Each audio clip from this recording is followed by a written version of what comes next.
بعد نماز مغرب ایک دعا پڑھی جو بڑی معروف دعا ہے رجب کی، اور تقریباً سب کو یاد ہے وہ. اس کا ترجمہ میں تبرکاً پیش کر دوں تاکہ سب تک یہ ترجمہ پہنچ جائے. یہ دعا وہ ہے کہ جو مدح حاضر جو آج جن کی ولادت کے لم جمع ہوئے ہیں ان کے فرزند صادق آل محمد امام جعفر صادق علیہ السلام نے اس دعا کو ارشاد فرمایا تھا، اللہم صلی علی محمد و علی محمد. امام صادق علیہ السلام کو ان کے بابا کی ولادت کی مبارکباد پر ایک اور مل کے صلوات بھیجیں محمد و علی محمد پر. اللہم صلی علی.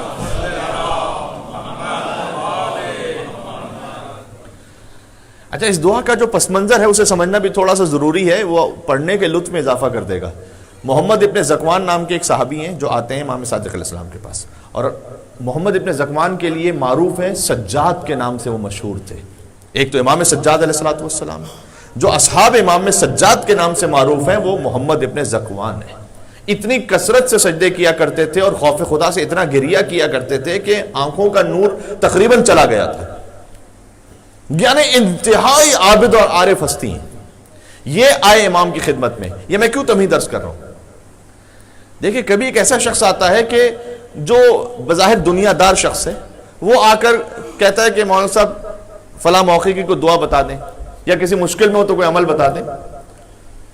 تو مثلا ہم جیسوں کے لیے بتانا آسان ہوتا ہے، اس لیے کہ ویسے وہ دنیا داری میں لگا ہوا ہے، وہ دعائیں وغیرہ اتنا پڑھنے کا عادی نہیں ہے. تو ہم کہہ دیتے ہیں مثلا زیارت عاشورہ کا عمل کیجیے. مثال کے طور پر 10 مرتبہ نماز فجر کے بعد سورہ انا انزلنا پڑھنے کی خاص تاکید حاجات کی برابری کے لیے. مثال کے طور پر سورہ واقعہ شروع کیجئے رزق میں وسعت کے لیے مغرب اور عشاء کے درمیان. انتہائی مجرب ہے. تو وہ ادب اور احترام سے شکریہ ادا کرتا ہوا چلا جائے گا. لیکن ایک شخص ایسا ہے کہ جس کو ہم رستے کی زبان میں کہتے ہیں کہ بھائی وہ تو دعا کے معاملے میں تو بڑا کھاپڑ انسان ہے، وہ کوئی دعا نہیں چھوڑی ہوئی اس نے. اب آپ کوئی دعا سے بتائیے کہ مولانا صاحب یہ تو 10 سال سے پڑھ رہا ہوں. اچھا بھائی وہ پڑھ لو کہ وہ تو ہر صبح کو پڑھتا ہوں. اچھا بھائی وہ پڑھ لو وہ تو میں نے کبھی چھوڑی ہی نہیں ہے. اچھا وہ پڑھ لو تو میں 25 دفعہ پڑھتا ہوں. اب یہ کہ مولانا سوچیں گے بھائی اب اسے کیا بتایا جائے. اب دیکھیں یہ ایک فرق ہوتا ہے علم کسبی رکھنے والے میں اور علم لدنی کے حامل شخص میں. ہمارا جو دائرہ ہے نا وہ محدود ہے، ایک لمٹ ہے اس کی. میں آپ سے 5 10 25 دعاؤں کے بعد کہیں نہ کہیں سٹاپ ہو جاؤں گا کہ بھائی اس سے نہیں پتا مجھے، میں نہیں جانتا، پتا نہیں. وہ شخص کے جو سجاد کے نام سے معروف ہے، جس نے اتنی عبادت کی ہے کہ آنکھوں کا نور چلا گیا ہے، وہ آ کر امام سے سوال کر رہے ہیں کہ مولا یہ بتائیے کہ ماہ رجب مرجب کی کوئی دعا ہے جو میں پڑھ لوں تاکہ اللہ کی خاص رحمت مجھے حاصل ہو جائے.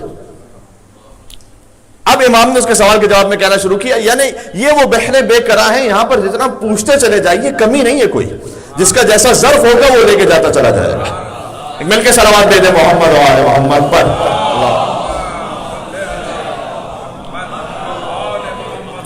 تو اب ذرا سوچے گا کہ امام نے دعا بھی اس لیول کی بتائی ہوگی. یعنی اب یہ کوئی معمولی دعا نہیں ہے کہ کسی ایسے شخص کو بتا دی جائے. ایسے شخص کو امام بتا رہے ہیں جس کا اٹھنا بیٹھنا سونا جاگنا زندگی بھر عبادت ہے اور ذکر خدا ہے. اسے امام بتا رہے ہیں کہ اب یہ دعا پڑھو، خاص رحمت الہی حاصل ہوگی. سبحان اللہ. یہ اب تمہیں سمجھ میں آ گئی آپ. اس کے بعد امام اسلام نے کہا کہ بسم اللہ الرحمن الرحیم لکھو، اور پھر امام نے فرمایا کہ یا من ارجوہ لکل خیر وآمن سخطہ عند کل شر. اے وہ کہ جس سے ہر خیر کی امید لگائی جاتی ہے، وآمن سخطہ عند کل شر، اور جس سے انسان امان طلب کرتا ہے ہر شر کے لیے کہ پروردگار تو مجھے ہر قسم کی آفت اور شر سے محفوظ فرما دے، تو ہی ہے کہ جو امان عطا کر سکتا ہے. یا من یؤتی الکثیر بالقلیل، جو بہت کم کے بدلے بہت زیادہ عطا کرتا ہے. سبحان اللہ. یا من یعطی من سألہ، اے وہ کہ جو اسے عطا کرتا ہے جو اس سے مانگتا ہے. یا من یعطی من لم یسألہ، تو اسے بھی عطا کرتا ہے جو تجھ سے نہیں مانگتا ہے.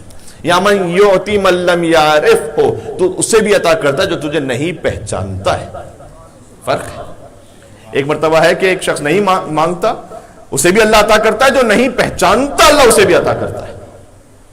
اچھا جب اللہ سبھی کو عطا کر رہا ہے، یعنی امام کہہ رہے ہیں کہ جو مانگ رہا ہے اسے بھی اللہ دے رہا ہے، جو نہیں مانگ رہا اللہ اسے بھی دے رہا ہے، جو نہیں پہچان رہا اللہ اسے بھی دے رہا ہے، تو پھر دعا مانگنے کا فائدہ کیا ہوا؟ یہیں سے دعا مانگنے کی مصلحت سمجھ میں آتی ہے کہ دعا فقط اپنے روزی روٹی دنیاوی رزق معاملات کے لیے نہیں ہے. دعا بندگی کا اظہار ہے رب العالمین کے سامنے. سب سے بڑا دعا کا مقصد یہ ہے کہ پروردگار میں بندہ ہوں تو رب ہے، تو بندے کو رب کے سوا کون عطا کر سکتا ہے؟ یہ ایک تعلق کا اظہار ہے. اس خاطر ہے کہ آپ نماز ظہر اور عصر کی تعقیبات میں ایک دعا کو دیکھیں گے کہ پروردگار اللہم انی اعوذ بک من نفس لا تشبع، پروردگار میں اس نفس سے پناہ چاہتا ہوں کہ جو کبھی سیر نہ ہو سکے، ومن علم لا ينفع، اس علم سے پناہ چاہتا ہوں جس کا فائدہ نہ ہو. کبھی کبھی ایسا علم حاصل کر رہے ہوتے ہیں جس کا کوئی فائدہ نہیں. کچھ ایسی چیزیں بھی آ کے جو بعض جوان ہیں سوال کرتے ہیں تاریخی طور پر ان پیچیدگیوں کا معاملہ کہ جس کا تعلق اکیڈمک مباحث سے ضرور ہے، اس کے لیے ایک پس منظر ہونا چاہیے. پھر آ کے وہ ڈاؤٹ میں آ جاتے ہیں. کربلا کے معاملات بھی بہت سارے ایسے ہیں کہ مثلا شہزادہ علی اکبر کی عمر مطہر کتنی تھی، 18 برس تھی یا 25 برس تھی، الگ الگ روایات ہیں. اب اگر 18 برس ہو یا 25 برس ہو، مقصد کربلا پہ کوئی فرق نہیں پڑتا. آپ گریہ کیجئے حضرت علی اکبر علیہ السلام پہ. اس حوالے سے مقصد کربلا پہ تذبذب کا شکار نہ ہو جائے. ٹھیک، تو کچھ علم ایسے کہ جن کا باقاعدہ کوئی فائدہ نہیں ہے. پروردگار میں پناہ مانگتا ہوں کہ ایسے علم، ابو علی سینا کا وزن کتنا تھا، کوئی فائدہ نہیں. آپ یہ دیکھیں ابو علی سینا نے لکھا کیا ہے. یہ اس کی مثال سورہ کہف میں موجود ہے کہ بعض لوگ، اللہ سبحانہ و تعالیٰ نے کہا کہ وہ اصحاب کہف کتنے تھے، تو کہتے ہیں کہ 5 تھے اور 6واں ان کا کتا تھا، یا 7 تھے اور 8واں ان کا کتا تھا. اللہ کہتا ہے رجمن بالغیب، تم اندازے لگا رہے ہو. وہ 5 تھے یا 6 تھے یا 7 تھے، اس پہ تم کر کے کیا کرو گے؟ یہ دیکھو کہ اصحاب کہف کا مشن اور مقصد کیا تھا، زندگی سے سبق کیا تھا. شہیدان کربلا 72 تھے یا 100 تھے یا 125 تھے. اس سے آپ کی اکیڈمک بحث کا تعلق ضرور ہے جو ریسرچ کرنا چاہتے ہیں، لیکن مقصد وہ 72 میں بھی وہی ہے اور 125 میں بھی وہی ہے. بات ہو رہی ہے؟ اسی میں ایک ہے پروردگار میں پناہ چاہتا ہوں ایک ایسی من صلاۃ لا ترفع، اس نماز سے پناہ چاہتا ہوں کہ جو تیری بارگاہ میں بلند نہ ہو. ومن دعاء لا یسمع، میں اس دعا سے پناہ چاہتا ہوں. کس دعا سے؟ جو قبول نہ ہو. نہ، اس دعا سے پناہ چاہتا ہوں جو سنی نہ جائے. چاہے دعا قبول نہ بھی ہو، اللہ کی بارگاہ میں سن لی گئی، مقصد پورا ہو گیا. یہ میں عرض کرنا چاہتا ہوں. یعنی کہ اللہ تو دے گا جو اسے مانگ رہا ہے، اسے بھی دے گا جو نہیں مانگ رہا، اسے بھی دے گا کہ جو اسے معرفت ہی نہیں رکھتا. اگر اللہ نے دعا سن لی ہے، دعا کا مقصد پورا ہو گیا. عطا کر دے اللہ سبحانہ و تعالی ہماری مصلحت کو دیکھ کر تو نور علی نور ہے. نہ عطا کرے اس وقت اس نے بہت کچھ بہتر کچھ آخرت میں رکھا ہوا ہے. یا میں یہ دعا ماہ رجب کی دعا سمجھ میں آ گئی. پروردگار یا من یعطی من سأل یا من یعطی من لم یسأل ومن لم یعرف تحننا منہ ورحمہ اعطنی بمسألتی یاک جمیع خیر الدنیا و جمیع خیر الآخرہ. تو پروردگار اب میں تجھ سے مانگ رہا ہوں کہ تو جمیع خیر دنیا، جمیع خیر آخرت عطا فرما دے. واصرف عنی بمسألتی یاک جمیع شر الدنیا و شر الآخرہ، اور پروردگار شر دنیا شر آخرت سے مجھے بچا لے اور مجھے پناہ عطا فرما دے. فإنه غیر منقوص ما آتیت، تیری خوبی یہ ہے کہ جب تو عطا کرتا ہے تو تیرے خزانے میں کمی نہیں ہوتی. جب میں دیتا ہوں تو میرا بینک بیلنس کم ہوتا ہے، اللہ جب دیتا ہے تو اس کے خزانے میں کمی نہیں ہوتی. فإنه غیر منقوص ما آتیت فزدنی من فضلک یا کریم. یہ تو وہ مانگا ہے جو میرے اختیار. پروردگار تو اپنے فضل سے اور بڑھا دے اس میں.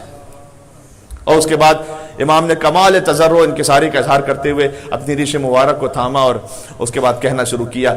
یہ فقہائے کرام سے سوالات بھی پوچھے گئے کہ فرض کیجئے کہ خواتین کیسے پڑھیں، تو انہوں نے کہا کہ یہ کمال عجز و انکساری کا اظہار ہے، وہ اپنے چہرے کو تھام کر پڑھیں. جو مثلا داڑھی نہیں رکھتے وہ اسی طرح سے اپنے چہرے کو تھام کر پڑھیں. البتہ یہ کہ وہ داڑھی کا حکم اپنے مقام پر جو شرعی طور پر واجب ہے وہ الگ بات ہے، لیکن یہ کہ وہ پڑھیں اور پکار کر کہیں کہ یا ذا الجلال والاکرام یا ذا النعماء والجود یا ذا المن والطول حرم شیبتی علی النار. اے ذوالجلال والاکرام، اے نعمت عطا کرنے والے، اے بے شمار احسان کرنے والے، میری داڑھی کے سیاہ بالوں پر آتش جہنم کو حرام کر دے. یعنی ایک انکساری کا اظہار ہے. یہ رجب المرجب کی کچھ مختصر سے اعمال ہو گئے. روزہ ضرور رکھیے. پہلے دن کی خاص نماز بھی ہے 12 رکعت، ہر رکعت میں 3 مرتبہ قل هو اللہ احد کے ساتھ. اس کو آپ مفاتیح الجنان میں دیکھ سکتے ہیں، ساری تفصیل کا اس وقت موقع نہیں. بہرحال یہ 3 سٹیپس ہیں. اچھا، رجب اللہ کا مہینہ، وسائل الشیعہ میں حدیث ہے رجب اللہ کا مہینہ ہے. شعبان حضور نے فرمایا کہ میرا مہینہ ہے. رمضان میری امت کا مہینہ ہے. سبحان اللہ.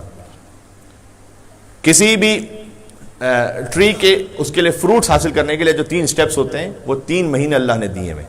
ایک مرتبہ ہوتا ہے کہ پہلے آپ کاشت کرتے ہیں، اس کے بعد اس کی حفاظت کرتے ہیں، پھر فروٹس کو حاصل کرتے ہیں. رجب میں کاش کر لیجئے، شعبان میں حفاظت فرمائیے، رمضان میں فروٹس حاصل ہو جائیں گے انشاءاللہ۔ یہ بات واضح ہو رہی ہے؟ تو 90 دن ہیں اپنی کردار سازی کے لیے۔ جن کا تعلق ٹوٹا ہوا اللہ کے ساتھ، کوئی کنیکشن ویک ہے، آ جائیں، آہستہ آہستہ تیار کریں اپنے آپ کو، تاکہ جب رمضان المبارک میں پہنچے، دیکھیں جب کسی بڑے کے پاس میٹنگ ہوتی ہے تو اس کے کچھ پروٹوکولز بھی تو ہوتے ہیں نا۔ تو جب رمضان میں اللہ سبحانہ و تعالیٰ کی خدمت میں حاضری ہے تو اس کے کچھ پروٹوکولز ہیں۔ اس کے پروٹوکول، جب کہیں جاتے ہیں کسی اہم جگہ پر تو جسم صاف ہو، لباس پاک صاف ہو، جب وہاں جا رہے ہیں تو اللہ سبحانہ و تعالیٰ خدمت میں تو نفس کی، کردار کی طہارت کے ساتھ، گناہوں کی بخشش کے ساتھ پھر پہنچے رمضان المبارک میں اللہ سبحانہ و تعالیٰ کی خدمت میں۔